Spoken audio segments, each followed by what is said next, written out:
Good evening, everyone, and welcome to the 2024 UNESCO Chair Oration at Deakin University, hosted by the Alfred Deakin Institute.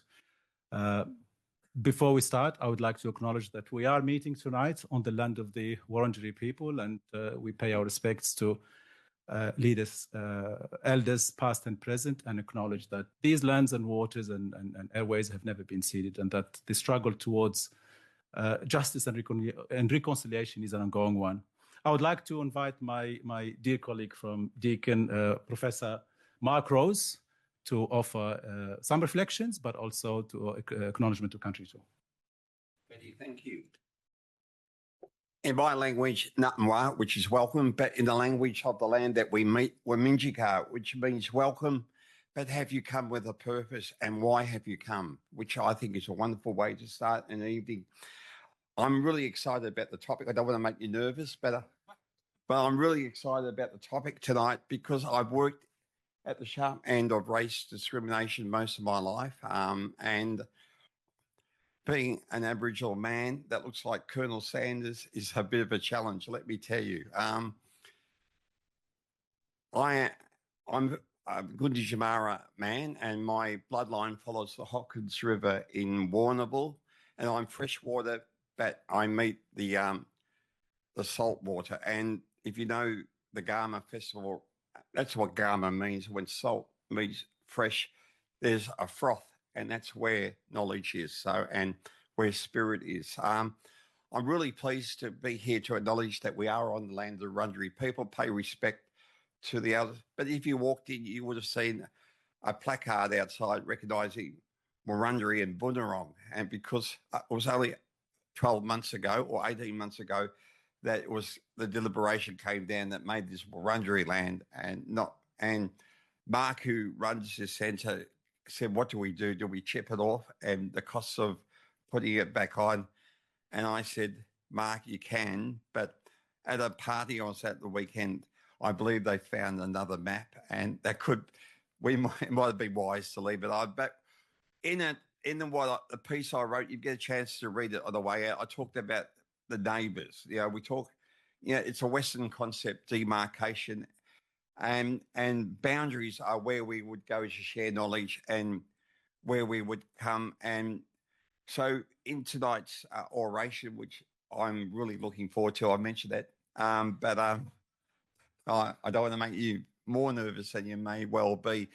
But when we come to share knowledge, I challenge us to go to the boundaries of our paradigms, of our sensibilities, because that's where new knowledge resides, at the boundary. And so we are at a real boundary here, and we're looking forward to looking at in my early days in academia, I wrote about racism by cotton wool, which I think might go partly to what you're on about.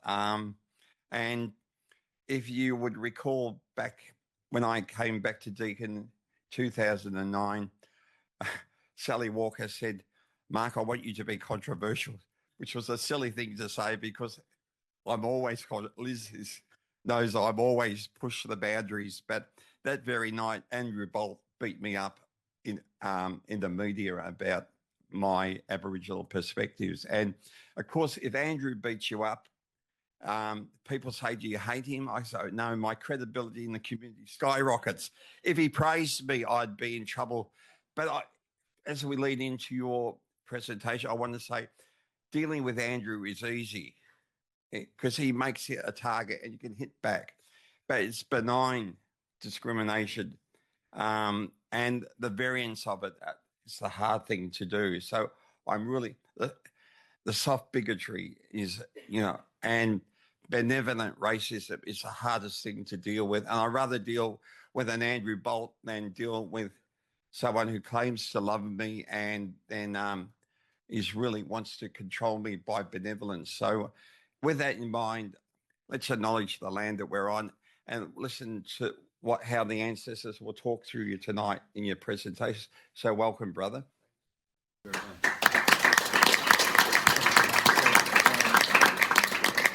Just continuing on from where Mark has left, we would like to again acknowledge formally and play this short video.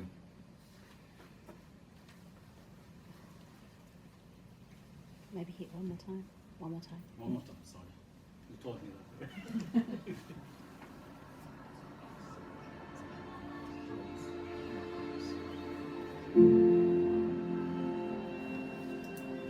Deakin University would like to acknowledge the traditional custodians of all the unceded lands, skies and waterways on which our students and staff come together.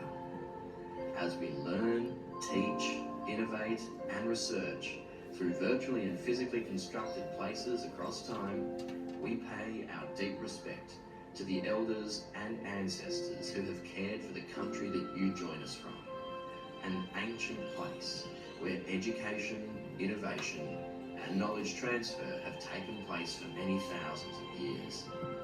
At Deakin, we aim to nurture and continue this important legacy whilst encouraging our communities to walk softly on country in the spirit of sustainability.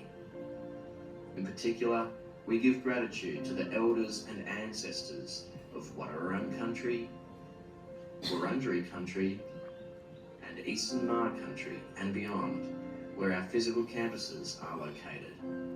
Their contributions to our learning communities and environments are rich and highly valued. Deakin is committed to embedding Indigenous knowledges and perspectives in all disciplines that we teach, as well as advancing the self-determined interests of Aboriginal and Torres Strait Islander peoples, including treaty and truth-telling. As you move around our physical and virtual environments, take a moment to consider, appreciate, and listen deeply to the country beneath your feet.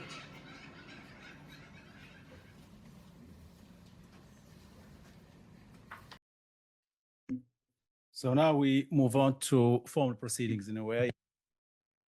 I want to clarify that normally this UNESCO Oration is hosted by our Vice Chancellor, and it is a great pleasure that our Senior Deputy Vice Chancellor, distinguished Professor Liz Johnson, who's acting Vice Chancellor, will be doing the honor and will in a minute introduce our orator in a couple of minutes' time. What I wanted to do briefly is to actually introduce, because many of you has asked me about the UNESCO Chair, I just wanted to introduce you briefly in terms of where it sits and what it does and what it is trying to achieve. It was established in 2013, and that's now 12 years, 11 years. Next year it will be 12 years since establishment. And it came following a period of collaboration with various UN agencies, in particular around the MDGs and in the lead up to the establishment of the SDGs, and really focusing on the concept of culture as a fourth pillar for development. And so that exposure to UNESCO is what led to the establishment of this particular UNESCO Chair. And I was very happy that we framed it around comparative research on cultural diversity and social justice, because I think they are two issues that we are still grappling with in our society and globally for that matter. And we are seeing that new dynamics come into play, which putting a lot of pressures and placing a lot of tensions within our societies. And we need to always be I guess, brave enough and have the moral courage to say that much work needs to be done. And this is, Giri and I were talking earlier about how provocative or how challenging we expect these orations to be. And I said, actually, it is the very definition of these orations that we want, as Mark alluded to earlier, to actually push boundaries in terms of how we think, how we frame, how we engage with some of these issues. So absolutely, you can go for the juggernaut later on. Maybe not. So it is really acting as a think and do tank in the sense that it deals with conceptual issues, but also tries to come up with not solutions, but with pathways towards really providing better understanding. The key to the UNESCO Chair mandate is to really be aligned with some of the key strategic priorities within UNESCO, and a lot of these key priorities, which are very, very dear to my heart and my mind, are priorities that have to do with injustices, inequalities, and entrenched notions of oppressions that we still see in our world today. Even though we think that we perhaps have made some progress, We have made some progress, but I think the journey towards that is still a long and hard one. And as you can see, really facilitating and building bridges with various stakeholders in these spaces. Trust me, we've been very busy in the chair, and even though the chair itself is just really myself, and I've been very, very lucky to have a research fellow in Dr. Emmanuel Elias, who's here. And then we have the amazing support of Jasmine Chen, part-time as a digital content facilitator.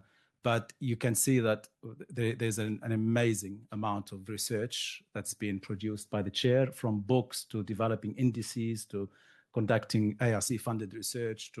So it really is an agenda driven by a commitment to excellence in knowledge production, but a knowledge production that engages with stakeholders on the ground and tries to facilitate and improve the kind of conversations that we need to be having, including what is happening tonight. So Giri was asking me, what happened? You haven't had any orations since 2019. I said, well, COVID, of course. That's why we didn't have any orations since 2019. But as you can see, we've been really privileged that since the inception of the chair and the inaugural oration in 2013, we've had people who really push the boundaries in terms of both critical thinking, but also dealing with some of the most wicked social problems in our society. And from Gillian Triggs to Nobel laureate Rigabida Menchu, who, of course, an indigenous activist and scholar of South America who fought very hard for emancipation and decolonization in the context of South America, to most recently, of course, Professor Marcia. I say most recently, that's the most recent oration we had in 2019, who, of course, engaged with some serious conversations around indigenous reconciliation and recognition and constitutional reform. And of course, we are absolutely delighted that we, in 2024, have managed to invite Giri, who very kindly and graciously and of course accepted that to come and deliver the oration. So I won't do the introduction to Giri because our acting Vice Chancellor, distinguished Professor Liz Johnson, will do that honor and then hand over the microphone and the floor to Giri. So over to you, Liz.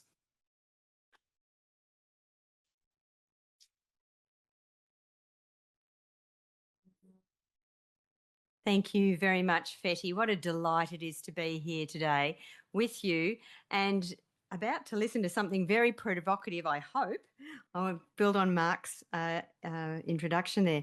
I want to start by acknowledging Giri and saying a very big thank you for you coming today.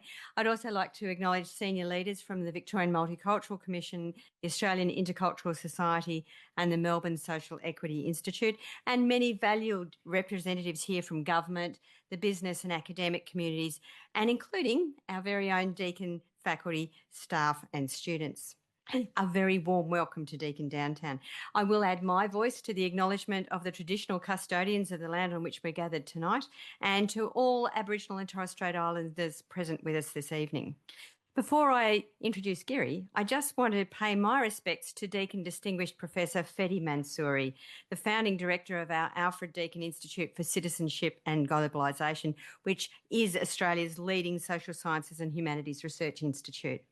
Since 2013, when it was established, Professor Mansouri has held the wonderful UNESCO Chair, creating a leading think tank that connects researchers, civil and society organisations and policymakers in a bid to combat intolerance and structural inequality.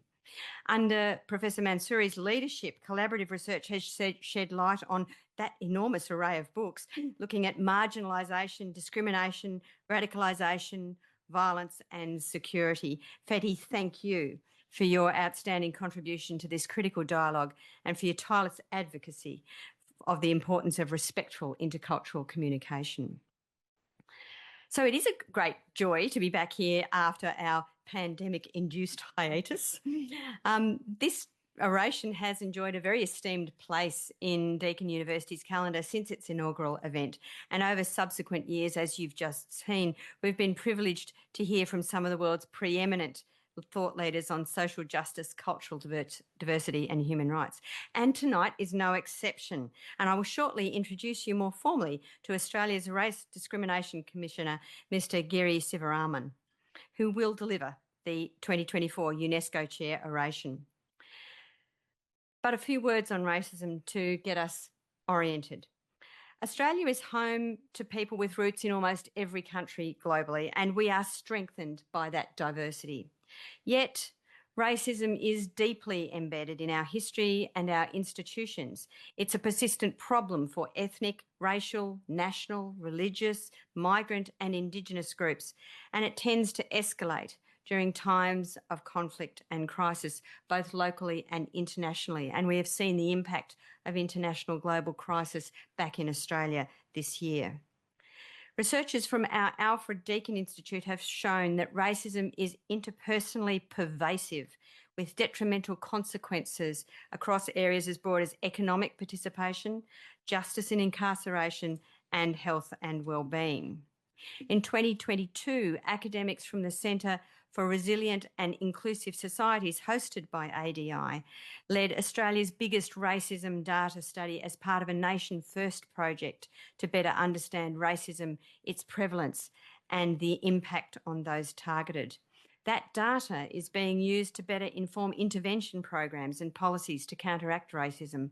But the study also found that more information is needed to identify the effects of racism on people's physical and mental health, their employment opportunities and income, and their risk of substance abuse. And that is both overt racism and hidden racism in all its various forms. The Australian Human Rights Commission has emphasised the importance of robust racism data among its key priorities, and it is developing a national anti-racism framework which is set to be delivered by the federal government this year, or to the federal government this year, I should say. We applaud the Commission's exemplary leadership and its support of our own important work at Deakin. This university's social contract with Australia extends to our ability to teach, learn from and collaborate with the best minds in the world. And on that note, I am delighted to introduce tonight's guest speaker, Mr. Sivaraman, and who is our Race Discrimination Commissioner. Sorry, Giri. Mr. Sivaraman was appointed very recently in March this year following a distinguished legal career. Commissioner Sivaraman was previously principal lawyer with Morris Blackburn, where he led the firm's Queensland Employment Law Division. He was chair of Multicultural Australia from 2021 to 2024, and from 2019 until his appointment this year, he was a member of Queensland Multicultural Advisory Council, where he advocated for the rights of victims of racial vilification. Born in India, Commissioner Sivaraman migrated to Australia as a child, although you wouldn't tell it from his accent. His anti-discrimination legal and advocacy work is rooted in his strong passion for human rights, as well as his moral conviction to speak truth to power and to fight for the rights of the marginalised, oppressed and vilified. As Race Discrimination Commissioner, which is a statutory position within the Australian Human Rights Commission, he is responsible for promoting equality, conducting research and educational programs to combat racial discrimination, and protecting people from unfair treatment or vilification on the basis of race, colour, descent, visa status, or national or ethnic origin. With that enormous credibility and experience, it is my great joy to welcome Commissioner Giridharan to deliver the 2024 UNESCO Chair Oration. Thank you.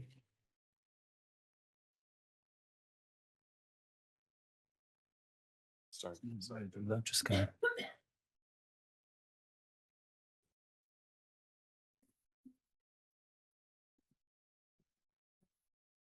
Thanks very much, Liz. The topic I have today is the racism of benign assimilation. I'm just wondering whether I should have changed that to the racism by cotton wool, but it's probably too late now. Thank you, Uncle Mark Rose, for that. Welcome to country. And I'd also like to begin by acknowledging that we meet on the unceded lands of the Wurundjeri people and pay my respects to elders past, present and emerging, and extend those same respects to any Aboriginal and Torres Strait Islander people that are here today. This always was and always will be Aboriginal land. thank you, Fethi, for the opportunity to speak today.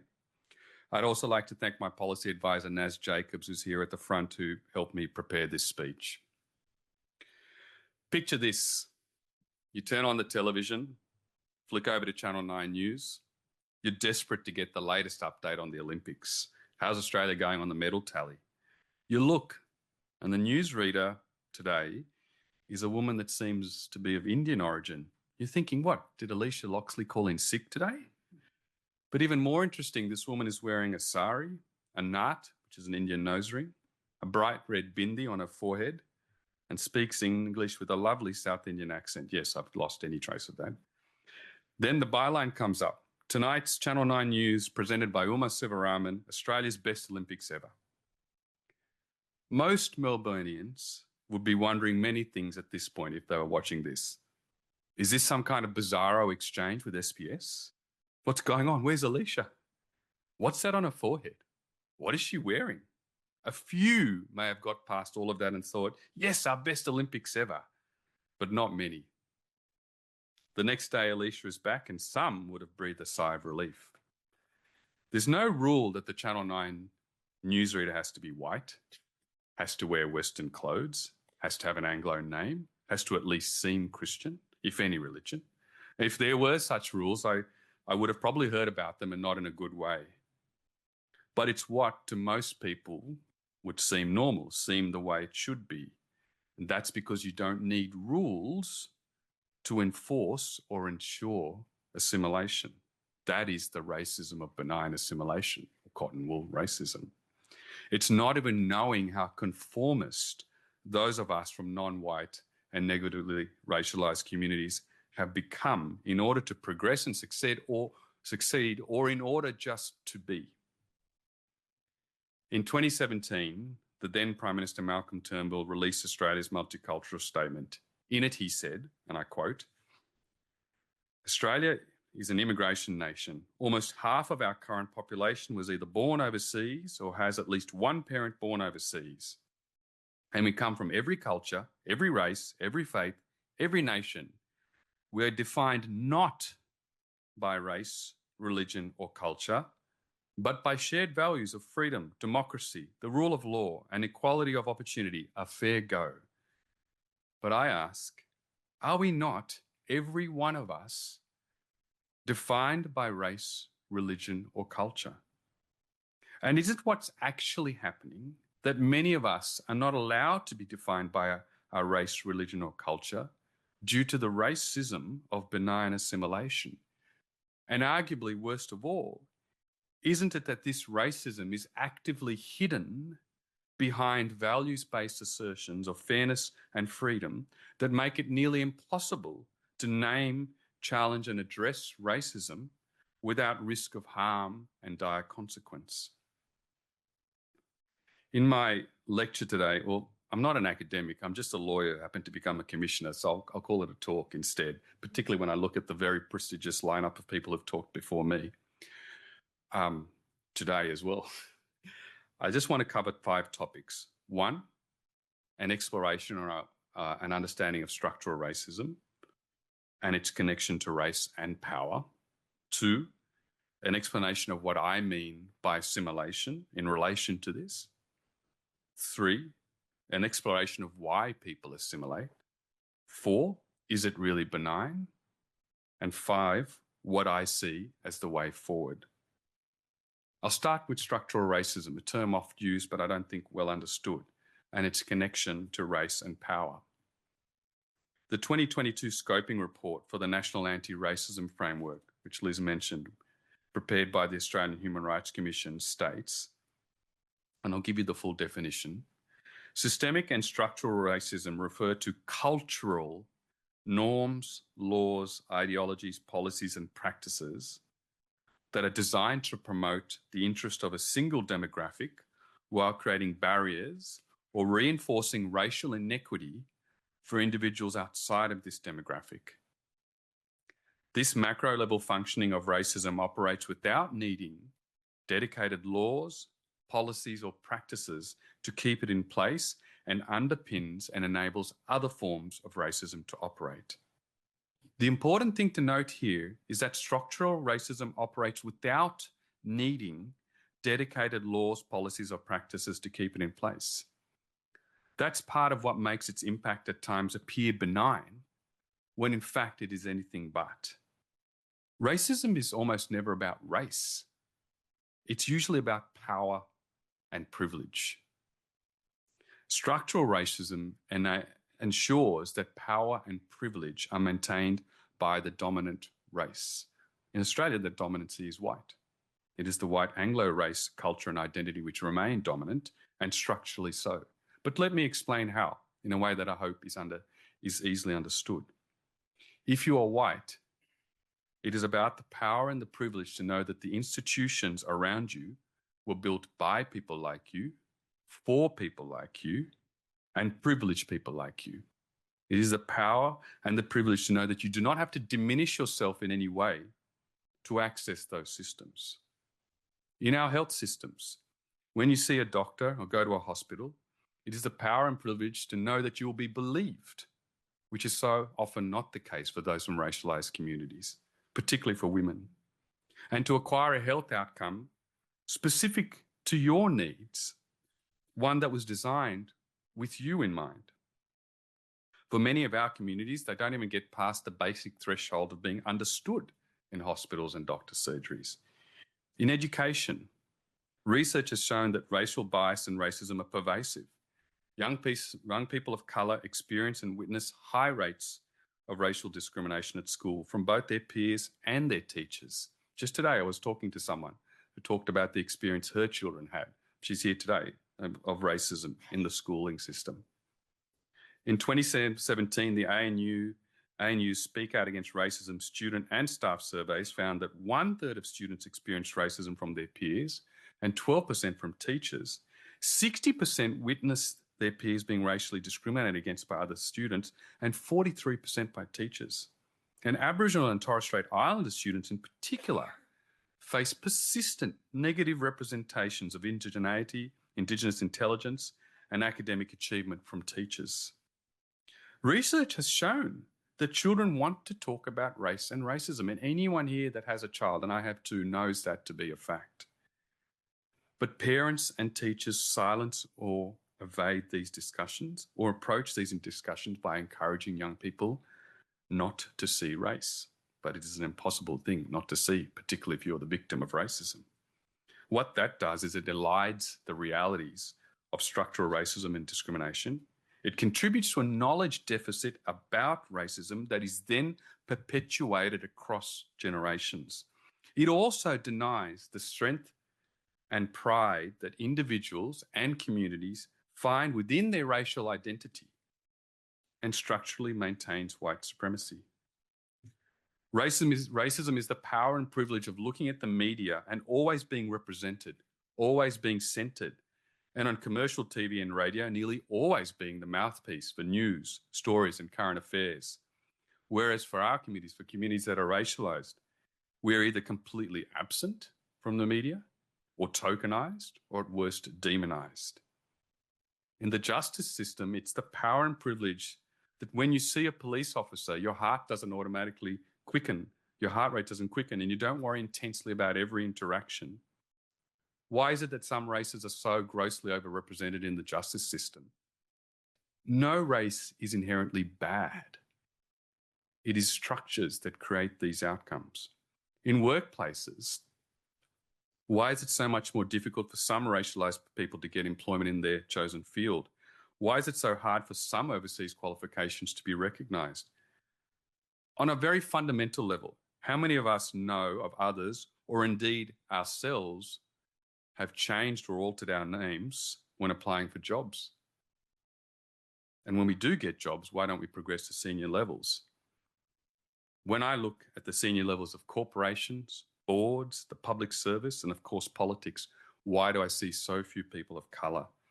And to get to these positions, these senior positions, why do we need to shed ourselves of everything that makes us different? Our language, our religion, our culture, our dress, everything that we can change, but the colour of our skins, the one thing that we cannot change, which ironically means that we will still be the victims of racism. And this is an idea that I will keep coming back to throughout this talk.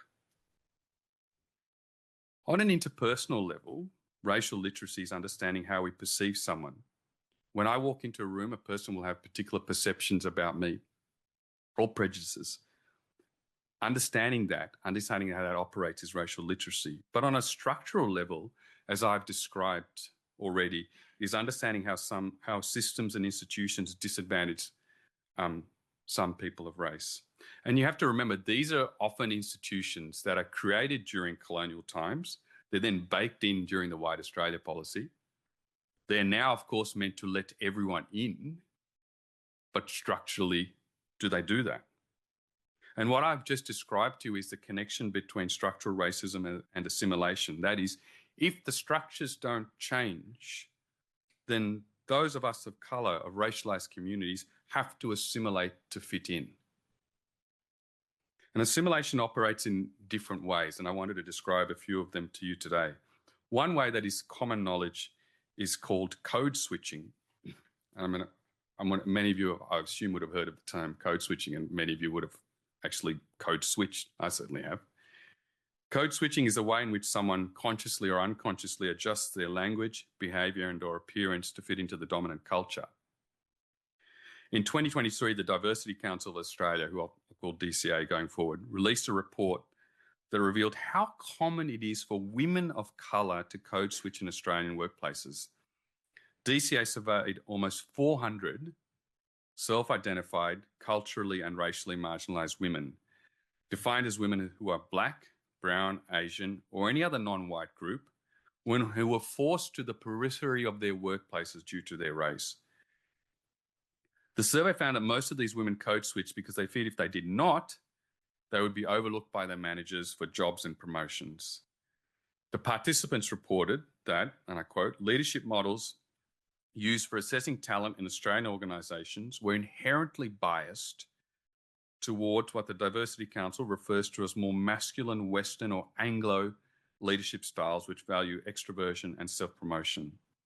This, the report said, has the effect of inadvertently excluding culturally diverse women from consideration for senior roles. But I wonder how inadvertent this really is when it ensures a certain group maintains its power and privilege. The survey found 83% of participants experienced pressure to act, look, and sound like existing leaders who are most likely to be white men. 69% reported having to act white to fit in, and 66% to act white to get ahead. This is a 2023 report. This is not ancient history. This is happening now, and it is not a problem unique to Australia. Another example, an international example, is a study published in the US Journal of Experimental Psychology titled "To Be or Not to Be Black: The Effects of Racial Code Switching on Perceived Professionalism in the Workplace." According to this study, Black people engage in a variety of behaviours to avoid stereotyping, promote a professional image in the workplace. Racial code switching is one strategy where Black people adjust their self-presentation to receive desirable outcomes through mirroring the norms, behaviours and attributes of the dominant group. They're not forced to do so, but they do so because that is what is required to succeed. In the study, they examined whether racial code switching enhanced perceived professionalism for Black employees, and they manipulated three behaviours: adjusting style of speech, name selection, and hairstyle of a fictitious Black worker in 2 studies. And results indicated that employees engaged in racial code switching were consistently perceived as more professional by both Black and white participants compared to employees who do not code switch. That shows the pervasive nature of assimilation, how it affects, how it is also internalized, something I'll come back to. When I read about these studies, it made me reflect on my own journey into the world of law. I was brought up a Hindu, vegetarian, in a teetotaling and Tamil-speaking household. I still remember my admission ceremony in the Supreme Court of New South Wales, presided over by Chief Justice Spiegelman. This was one of the proudest days of my life and that of my parents. I remember having to take an oath to become a solicitor, either on a Bible or a secular affirmation. There wasn't any room for Hindu beliefs to be a foundation of my debut into the profession. Christianity pervaded many aspects of my profession. In court, it was standard to ask witnesses if they took an oath on the Bible or an affirmation. I attended gatherings of the profession that were commenced with a Christian prayer. Most of the holidays legislatively given to me recognise Christian moments of significance. Some of these things changed a little over time. Some remained exactly the same until my last day of practice, which was about 7 months ago. As of today, the only religiously based public holidays in this country are Christian ones. As to alcohol, no one forced me to drink, but it was pretty hard to get ahead in the world of law if you didn't. It was a standard way to mingle with other lawyers to entertain clients. That didn't change in 20 years. As to my mother tongue, Tamil, there was no place at all for that in the law. Tamil is a beautiful language. It's a language of wonderful literature and poetry. But I was acutely conscious of fitting in, of not sounding different, Liz, of not putting the subject and the object in different places in a sentence, which is when Tamil is compared to English. There wasn't a specific rule that I couldn't use Tamil, but it certainly wouldn't have helped my career. So after 20 years in the law, all I've clung on to is my vegetarianism. Luckily for me, veganism became quite vogue for a while, so that made me a little bit more trendy for a short period, but it didn't last. So I want to next explore a little bit more as to why people assimilate. It's often not a choice, but a method of survival to avoid racism, discrimination, and hate. Historically, assimilation wasn't just a method of survival, but was forced upon the other. And I do want to talk about the historical roots of it for a little bit. I talked about racism being about power and privilege. In a 2021 article in the journal Whiteness and Education, Yacide Ortega, this is a beautiful article if you want to look at a personal narrative being the foundation for critical observations. Yacide Ortega observes that for centuries, ethnically minoritized communities have been led to believe that white people of European descent have an undisputed claim to power. He argues that racialized and marginalized people may have internalized the notion that they have reduced social value and may recognize that white people hold a disproportionate amount of power. This power is significant. Charmika Samarawikera Wijasundara writes in another piece that it can be the power to define who or what a person is, that the power to define who is considered human or to dehumanize, the power to consider who is worthy. When we talk about the history of assimilation in this country, I must talk about the violence of forced assimilation as a method of colonization of our First Nations people. I talked earlier about structural racism not needing laws and policies. But when it came to the violence of assimilation on First Nations people, it was legally sanctioned violence. It was sustained violence. The residue of that violence is the normalization of the assimilation that others suffer now and First Nations people suffer now. To give true voice to the victims of that violence would require a separate talk in itself. I mean, there are numerous examples of it. A devastating one, particularly devastating one, being the forced removal of children from families to settlements and missions and indentured labour as a means of forced assimilation. The best way I could describe the impact of that in a short time now would be to quote to you from the late Uncle Archie Roach, the wonderful Aboriginal singer-songwriter, and his song Took the Children Away on the album Charcoal Lane. This is just a few passages from the song. This story's right, this story's true. I would not tell lies to you, like the promises they did not keep, and how they fenced us in like sheep. Said to us, come take our hand, set us up on mission land, taught us to read, to write and pray. Then they took the children away. Took the children away, snatched from their mother's breast, said, this is for the best, took them away.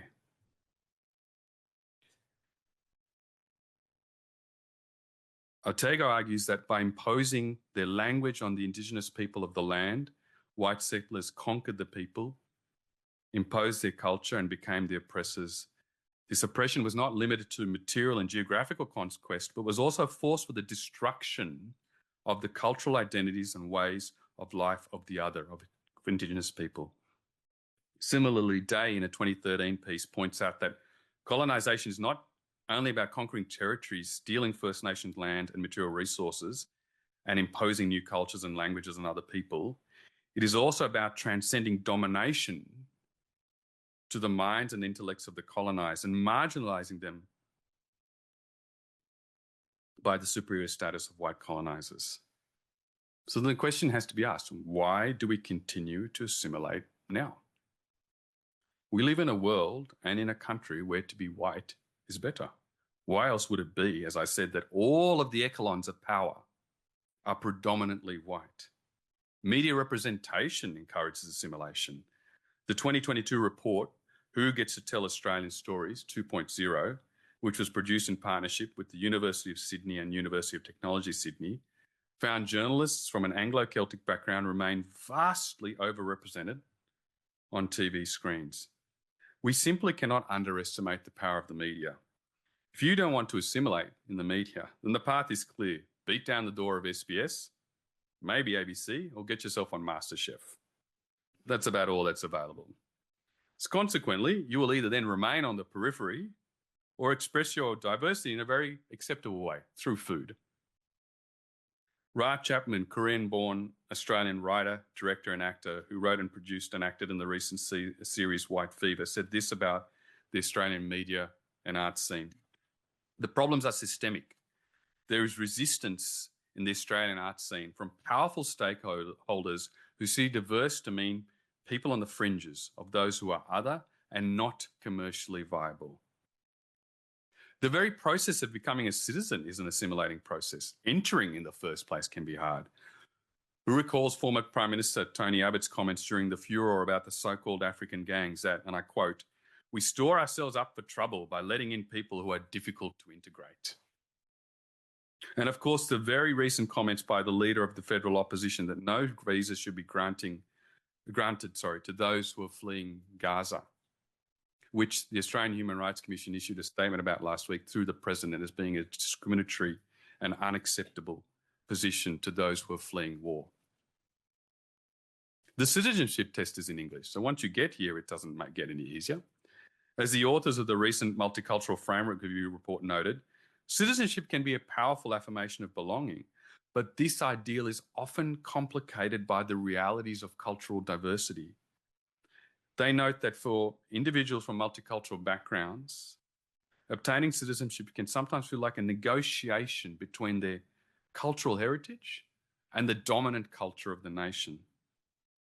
And they write in the report, the challenge lies ensuring that citizenship does not become a tool for assimilation that compromises one's cultural identity, rather that it is a means of embracing and celebrating cultural diversity. That report also recognises that once you're here, even after you become a citizen, the pressure to assimilate can be created by the security apparatus of the state. Some minority communities, racialised communities, experience increased surveillance, discrimination and prejudice, and that's something particularly that our Muslim communities have spoken about for a very long time, as their cultural practices and identity are seen as representing a threat rather than being celebrated and embraced. One of the arguments compellingly made by the Australian Muslim Advocacy Network is that Australia's counter-terrorism legislation definition of terrorism, which includes religious motivation, consistently results in the conflation of Islam with terrorism. It's hardly surprising that if you want to avoid scrutiny and surveillance, you would bow to the pressure of shedding your religion and assimilating to the dominant culture. So I've talked to you as to why we assimilate now. My next point is it benign? And I'm really hoping by now you've realised that the title to my talk was something of a misnomer. And it's not actually that benign. If it's racism, you can kind of assume that it's not benign. And sometimes the impact of assimilation is visible, sometimes not. But it is visible if you're looking for it, or if it impacts on you. Outside of cultural celebrations or designated cultural celebration days, how often do we actually see people in clothing based on their cultural identity or heritage? Outside of SBS and private spaces and private conversations, how often do we hear languages other than English? And there is a loss that comes with assimilation. In my case, I didn't even stop to consider what I'd lost until it was gone. I was so focused, as all good migrants are, on progressing in my career that nothing else really mattered. And I don't say this for sympathy.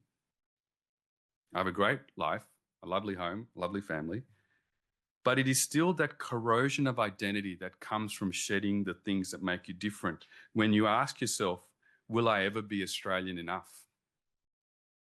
When you code switch without even thinking. And being in a university here today, I reflected on when I went to university about 2 decades ago at Macquarie University in Sydney.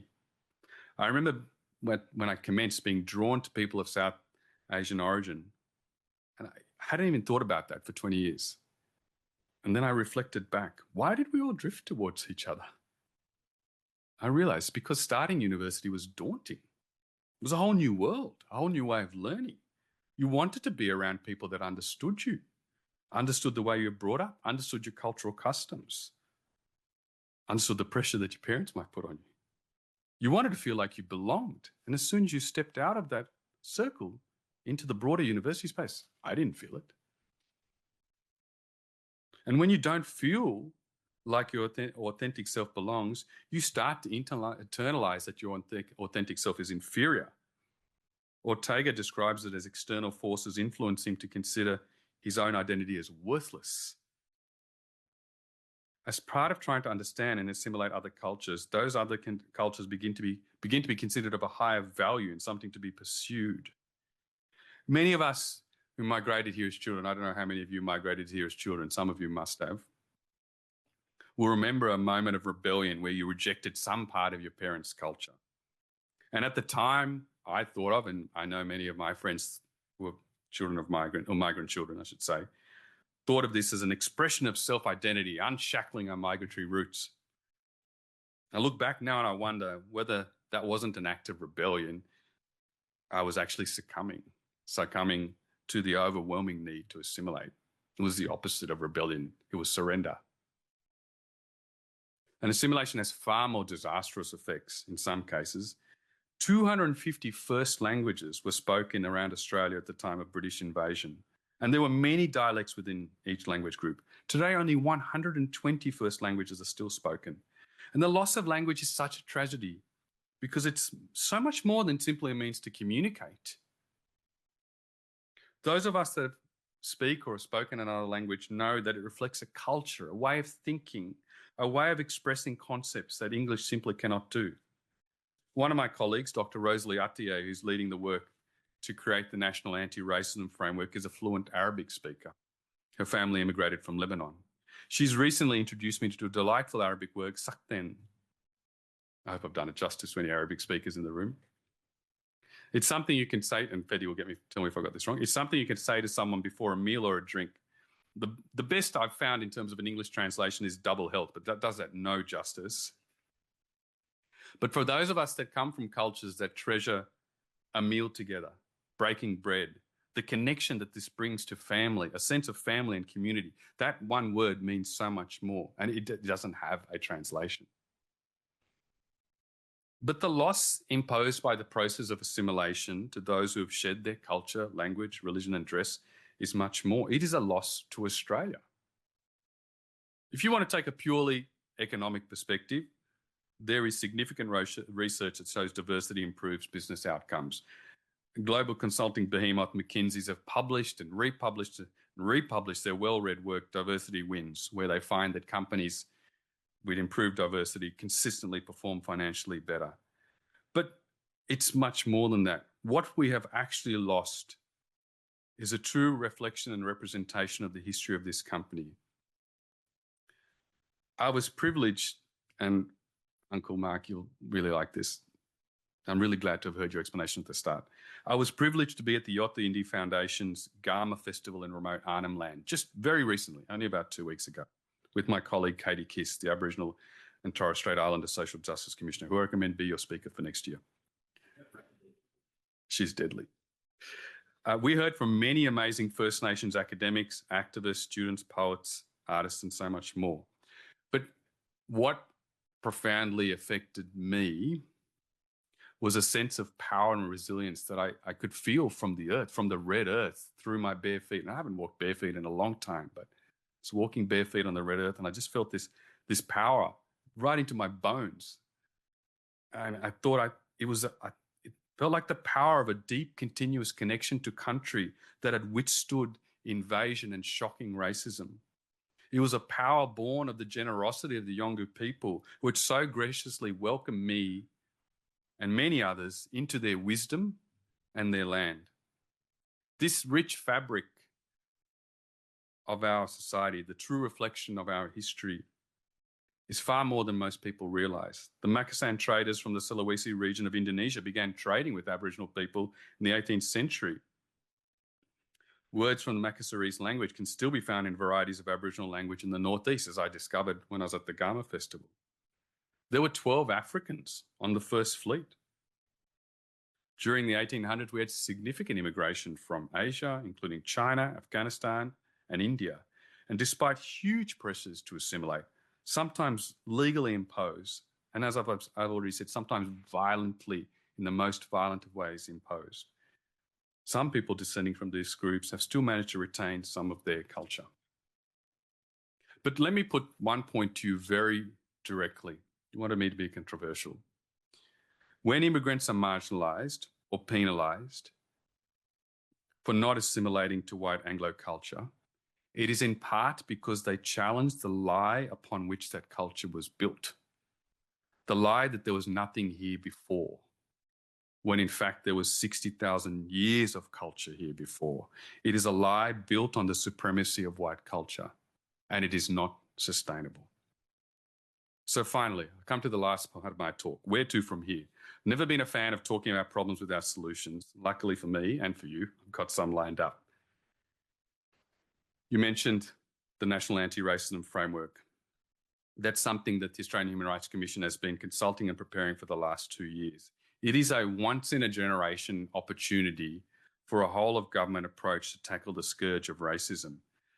Why is it that when we have ruptures in our society, the bile of racism spills out so easily? Just look at the last 5 years. During the COVID pandemic, we saw a huge increase in anti-Asian racism. During the Voice referendum, a huge increase in racism against First Nations people. Since October 7, a huge increase in anti-Arab racism, Islamophobia, anti-Palestinian racism, and anti-Semitism. What is it structurally that allows this to happen? And it's fair for you to ask, what's the connection between this and the benign racism of assimilation? When these ruptures occur, there is an othering of those that don't resemble the dominant white culture. It is an othering of those that purportedly don't assimilate, don't fit in, who can be blamed, who can be victimised. It is precisely the reason why we need a broader understanding, a cultural understanding of what it means to be Australian. And even more than that, in the key areas of our lives, health, education, justice, the media and workplaces, we need to build cultural safety for those of us that aren't of the dominant culture.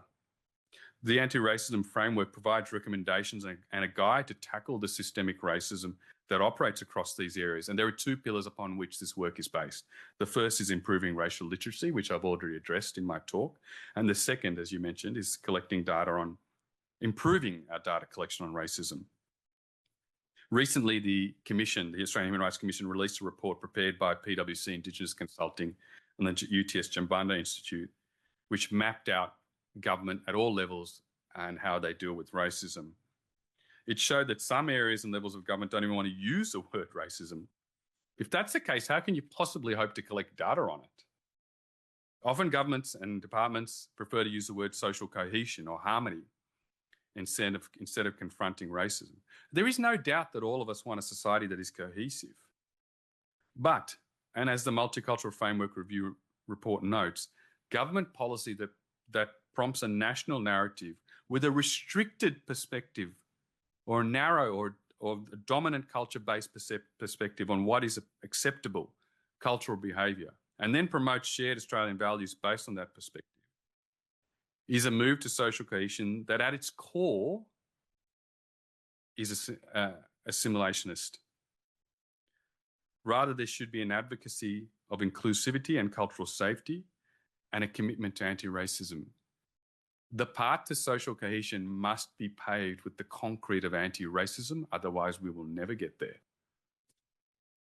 Fundamentally, the National Anti-Racism Framework will be First Nations centred. There can be no racial justice in this country without racial justice for our First Nations people. And the framework recognises the ongoing impacts of colonisation on First Nations people and their struggle.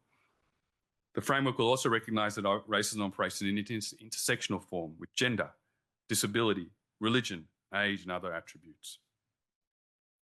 But from the perspective of all of you here, and I'm not sure if this is broadcast online or not, but for those that are listening, this is what I want to leave you with.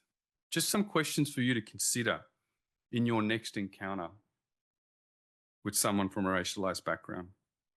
And these are questions I've taken from Victoria Baskerville, a white queer woman who wrote a piece about understanding race and her journey in doing so. She says, "My aim is to invite more awareness and a shared social responsibility for locating the difference between us and identifying the part we each play in systemic oppression.